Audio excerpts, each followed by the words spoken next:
আম্মা আমার দেরও হয়েছে, আমি জানি একটু হয়ে থাকি গে। একটু সর্দি জ্বর আছে দেখে তাই যে তোমার হয়ে থাকে না, যাও বাচ্চারাও গা।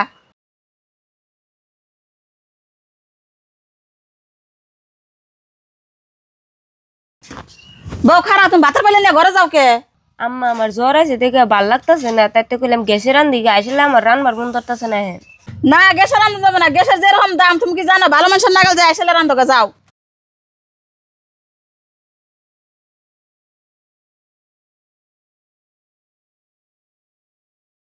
কে শুনি না তুমি আসলে পাতা গ্যাসে পাত রান্তা। না, আমার জ্বর আছে দেখে আমি গ্যাসে রান্নার চাইছিলাম, তা আম্মা রান্নার দেয় না, আমার বই কাটে আসলে রান্নার নিকে ফাটিয়ে দিল। কি কো মা কিনা কইছে আহ আমার নকে। মা, ও মা, কি কস কে? তা ডাস কে? ডাউন না যায় গ্যাস তুমি বড় নাম বরি। কে তুই বরস? তাহলে তুমি তোমার বড় গ্যাস রান্না দাও না কে? তুমি জানো না তোমার বউয়ের জ্বর? পোলার বউ নিয়ে খাইবার তুমি বাস বাস করেন দেবো না তো। এটা যে তোমার পোলা বউ না হয়ে তোমার মেয়ে যদি হইতো তুমি এমন করার তা। বিয়ান, ও বিয়ান, ও বিয়ান আইসু না হুন বহুনে নে। না মা বনাম না আইসুন ভালো হয়েছে আর মেরে নিয়ে যান। আর কয়দিন ধরে জ্বর আরাম মেলে বাইতে আইবনি। হবা জানতেলে নিয়ে যায় আগে দি, জ্বর ভালো হলে আবার আইসনি। ওইসব মা এখন তো তুমি শান্তি।